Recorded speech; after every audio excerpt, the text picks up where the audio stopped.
Beautiful day. Tell me about the holes in your walkway. The holes in the walkway are because I have anaerobic conditions happening in here, and we have to keep it aerobic. I'll Good. show you. You can edit that out. Okay, I'm out here with Esther and Vernie. Vernie's behind the camera. Marilla Joy's out here laughing her head off at me. She thinks I'm a fool. Okay, how old are you? 14? I'm 16. Don't tell people that. They'll want to ask you on a date. She's my 14-year-old daughter. Okay, so we just barely started this greenhouse. Obviously, everybody knows that who's watching this. Unless this is your first video and then you don't know. That's why I said that. So this is the brand new soil that we're dealing with. We spread compost. We brought in topsoil and put down. And we made it beautiful. Go get the chickens out before they actually come in, because if they come in, they're hard to get out. Those chickens like know when that door's open. Okay, so what we're trying to do in here is to grow a beautiful crop. When we hit 11 hours of light, things in here started to explode with growth, which I knew would happen. This is a cauliflower plant. Look how giant those leaves are compared to my hand. They're big, they're beautiful, they're awesome. This is a cauliflower plant. Seeded the same day. Transplanted the same day. The soil was the same, except it wasn't. And that's why this side is not doing well.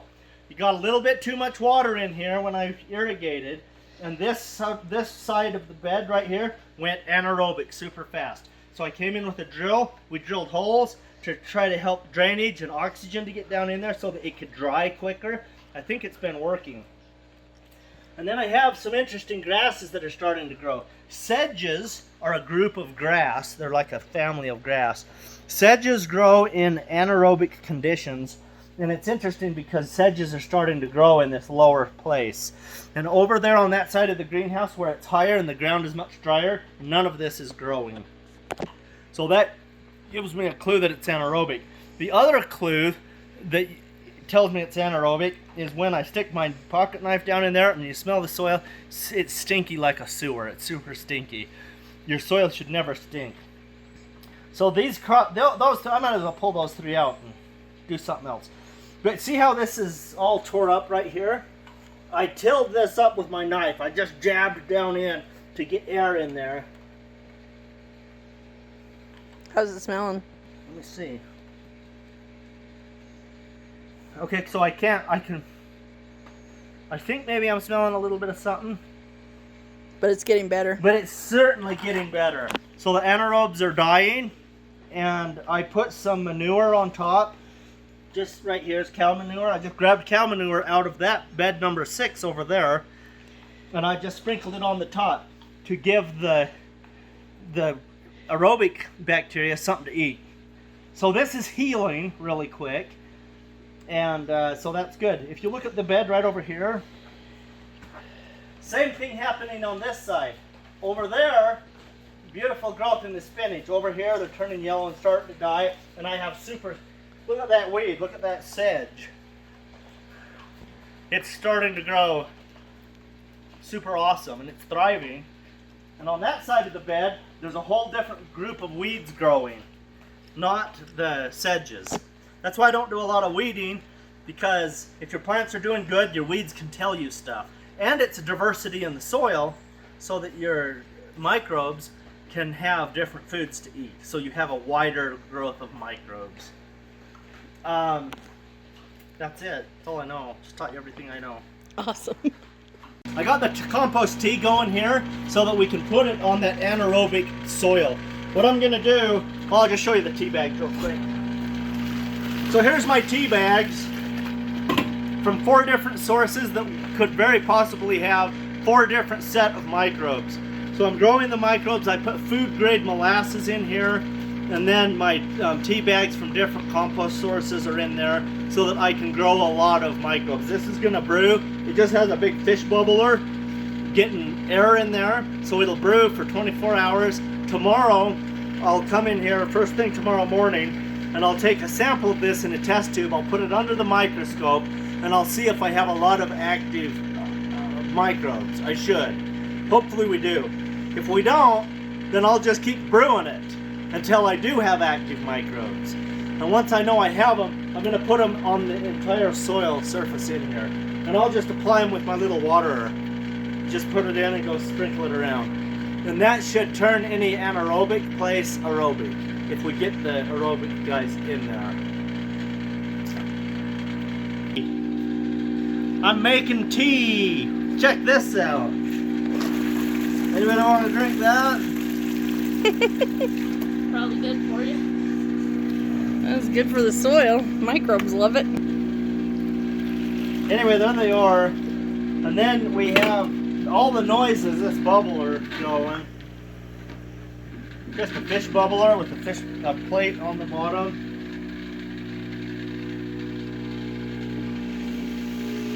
So it's just a pumice stone blasting out air. So we're not adding oxygen, we're just adding the atmospheric air, which oxygenates the water. And this runs for about 24 hours, less than 48 hours, and we should have microbes. I got a test tube yesterday as soon as we started it. I looked at it under the microscope, and there were some microbes in it, but not very many. We'll be able to compare tomorrow. This is the way that the David Johnsons and the Elaine Inghams of the world, the Gabe Browns, that community of people who are all about microbes, this is the way they would do it. This is the biodynamic way. The biodynamic people do it this way. And everybody seems to have their own idea of what should go in it. But I just want a wide variety of microbes. So you're throwing in like a little bit of a loft house principle too. Just throw it all in, mix it up. Now, are there going to be bad microbes in here? Sure there will be, because we want a wide range of microbes. And when you say bad microbes, I don't think there is a bad microbe. What there is are microbes that do specific things, and if your plants are dying, or if they're in a system that are suffering, those bad microbes think they need to be cleaned up, and that's when you have pest problems. People think I'm a nut when I say that. There's my resume right there. The goal is just to work with the earth. Those crops are beautiful. They are beautiful. I don't have a camera on my microscope yet, so I can't show you what I see, but I can tell you what I'm seeing. I have two samples here. This is the sample I took when we first made the compost tea. On one slide, I saw 2 microbes, and I saw some organic matter. It's been brewing for 36 hours. I'm putting 1 drop on my slide. I've got my slide, I've got my cover plate. I'm going to spread it out, put the cover plate on it, slide it under the microscope, turn the light on, and then I'm going to start looking in here and see what we can find. Okay, I'm focusing in. Focusing. Okay, I can see the fluid of the water. I know that I'm focused where I want to be, because with this magnification, we can focus on maybe a stain or a scratch on the bottom of the slide. And then if that's where we're looking, we'll never see our bacteria. So you want to see that flow of water that's between the slide and the cover plate. You'll see movement and it'll be out of focus, and then they'll come up, and then they'll come into focus, and then they'll go out of focus up to the top. So sometimes you can push that little cover plate down to the slide and shorten that down. But if you get it to about 3 micrometers, then things tend to stay in focus a little bit better. If you have a great big animal in there, you may want to leave it larger, but we're looking at bacteria today. The only thing I expect to see is bacteria, because it's been brewing for 36 hours and there's not a lot of organic matter in the water. I am seeing bacteria. So 400 is the best power to really look at your bacteria and see your bacteria. You can start out at 100 or 200 and to scan the slide if you're doing soil, and then you'll see the bigger things like nematodes, microarthropods. But I'm not going to see any of those today, I don't think. I mean, I could, but usually that's in soil, not in water, like I'm seeing in the like I created with the compost tea. So I'm just going to scroll around. Now I'm moving the slide back and forth. I'm just going one direction right now, keeping it in focus with my left hand, moving it back and forth with my right hand. And I'm seeing quite a few different structures. There's lots of bacteria in here. So I've barely looked at this corner of this slide. Let me show you. So here's my cover plate. Hopefully you can see that. But there's my cover plate, and I've only looked at like this much so far, just right there. Like the size of the top of that pen. That's all I've looked at. And I'm seeing so many bacteria that I can't even count them. So if I wanted to do an actual count, I would have to dilute this down 10 times less until I get to where I can count them. So this is really good. So I already know that I have a high count of bacteria, so I can go ahead and treat my soil in the greenhouse. And I know that I'm not going to be treating with bad bacteria because I had it oxygenated, causing all the foam on the top of the solution out there. I'm just using a regular fish pumper, so it's pumping in the atmosphere, which is full of oxygen. So I'm not going to be growing disease-causing organisms because I'm oxygenating it. Just like a fish tank. Fish will stay healthy, but that tank will be full of bacteria, and that's a good thing.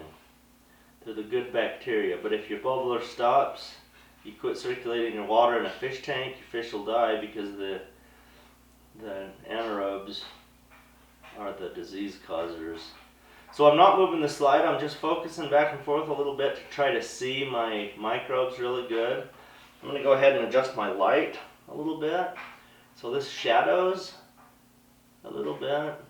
So I'm seeing some structures I've never seen before, which isn't too serious because I've only been doing this for a week, so that doesn't mean much. But it's super fun and exciting to me. But what I do know is I have a lot of bacteria here. I'm seeing the big ones that have an appendage on the end, like dividing. I'm seeing rods that are hooked together, so there's 2 of them. I'm seeing single rods of 2 different sizes. I'm seeing perfectly round ones. So anyway, I'm just learning. But you don't have to know very much about microbiology to know if you're getting the good microbes out of your compost tea. So somewhere around 100 is just the very bottom of my microscope. My field of view is this big, and I'm counting 100 in just a little bit down here. So 1, 2, 3, so 10 sections. There's probably, I'm probably seeing 2,000 or 3,000 in just this field of view. Got 400 power. So this is so awesome. So that's a brew. 36 hours, so many I can't count them. But that is all I'm seeing is bacteria. Let me scan this. I'm just gonna scan across. I see some particles of, I can see some organic matter particles, and I'm seeing some particles of mineral. They look like broken glass. Organic matter looks like funny little shapes. Okay, so I'm happy. I'm satisfied that I have good bacteria. And I don't need to know the type of bacteria. We don't need to know what kind they are. All we need to know is that they're there. Good morning. Today we're making compost tea. This compost tea is ready. I just checked it under the microscope.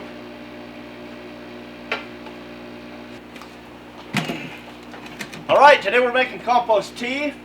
This has been brewing now with the oxygen bubbling it up about 36 hours.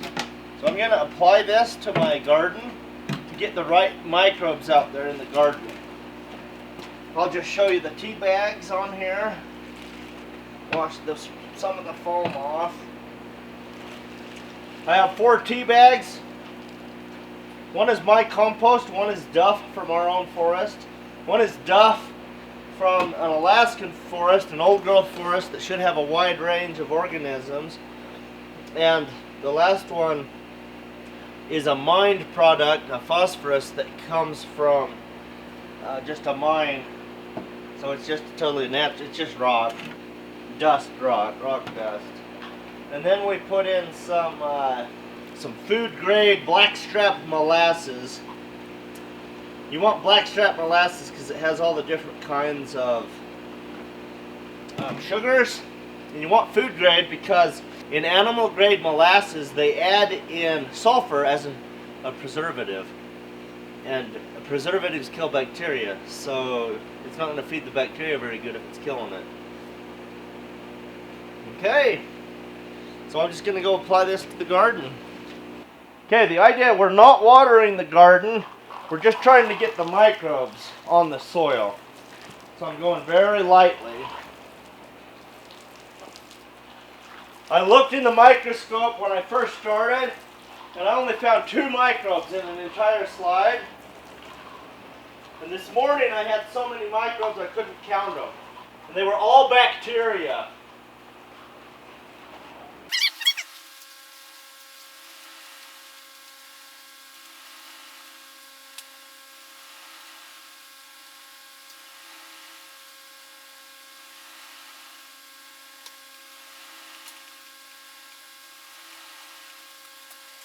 Okay, so one can did a 100-foot bed, so that's pretty awesome. I only saw bacteria in here. I didn't see any other things in there. There's 7 things you want to see in your compost or your soil when you're doing a soil sample. So there's 5 living things you can see in the soil: fungus, protozoa, microarthropods, fungus, and bacteria.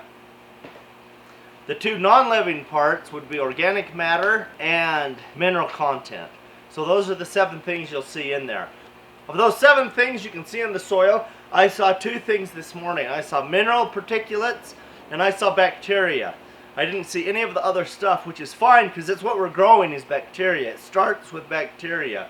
And then when you get a high bacteria count, then your protozoa will come in to start eating the bacteria. Your nematodes will come in to eat the bacteria. Your microarthropods will come in to eat organic matter. My organic matter is not in the tea. I shouldn't have seen any, so that's good.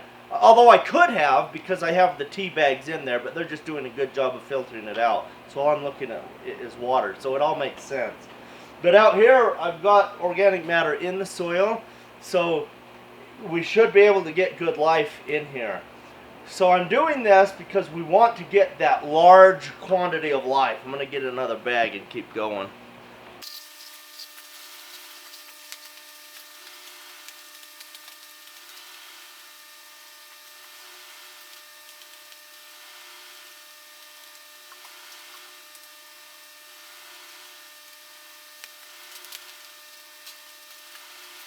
Okay, I feel like this is good. I'm getting the good bugs out here today.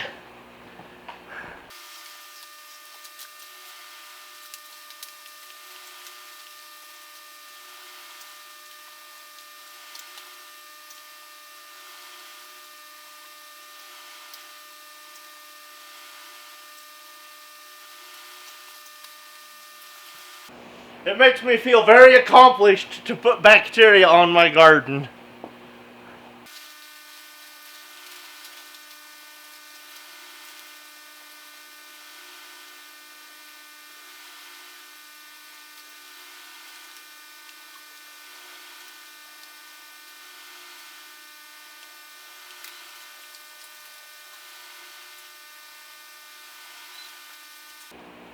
As I'm doing this, I'm interested in how many people this is going to completely freak out.